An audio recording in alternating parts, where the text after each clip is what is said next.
Beautiful day, Patriots. How are you? Let's talk about the timestamp and gap code. This is lesson number 4. First day we were talking about the timestamps difference in between tweets is the message. Lesson 2, we expanded on that. We used multiple tweets to show the example. Lesson 3, we started talking about clues. How are we going to find out which tweet gap we want to look at for the messages?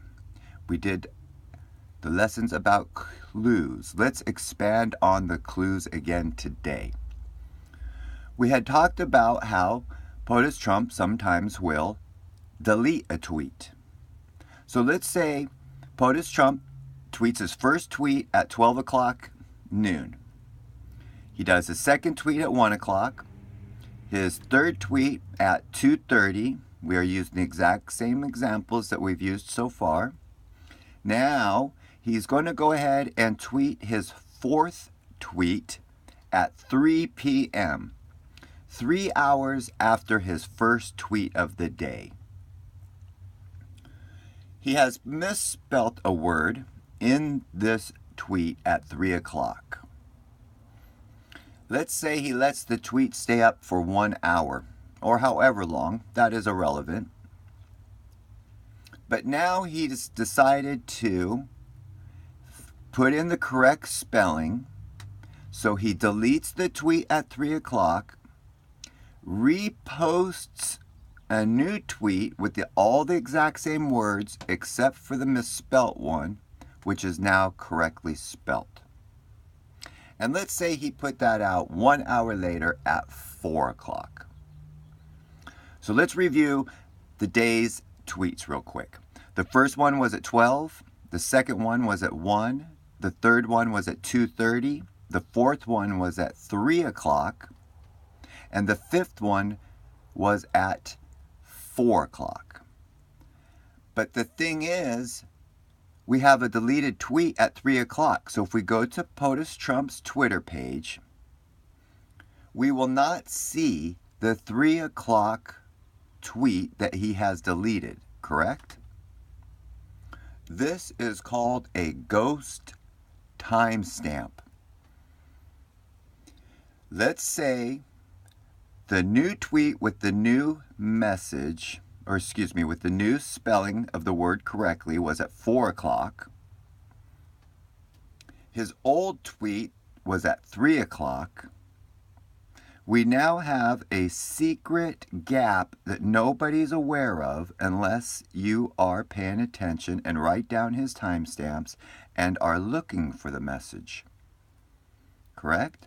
I want to now see what's the time difference between tweet number 3 and tweet number 4.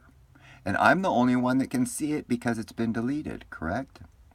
Now, it's an obvious 1 hour. We've gone through the gap process of 60 minutes is the hour. The gap would be 59, and it's the exact same gap as the first tweet of the day. I'm using that to be easy examples. So that's how clues can be also used. Why does POTUS Trump tweet things and then retweet things?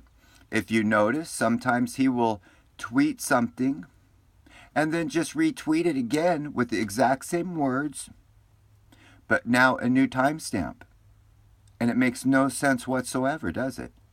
And people are scratching their heads and say, that was bizarre. Well, those are the clues. I know right then and there that that timestamp that was now missing is very important. I might want to now try to think of where does that message want to lead to. Was it the last tweet of the day of yesterday? Was it is there a key word in one of the other tweets in the morning that matched the ones that was just deleted? Sometimes I have to wait until the future for it to become relevant.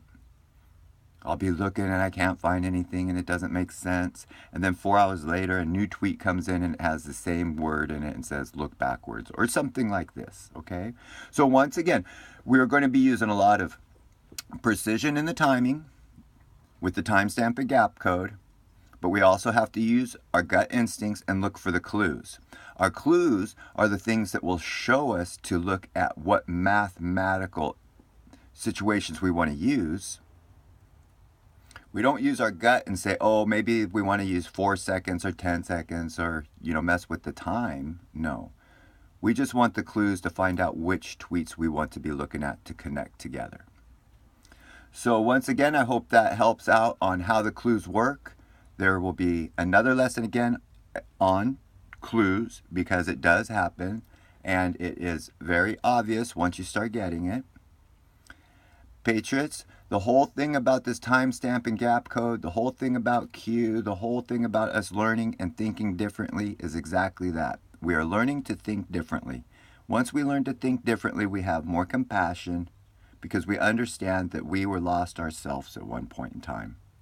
And if we can accept the fact that we were lost and that we were able to pull ourselves out of it, that means that we can understand why the others are lost, because they just haven't been shown how to come and bring their mind to a new level. So God bless you, Patriots. I hope this message gets to you in good spirits.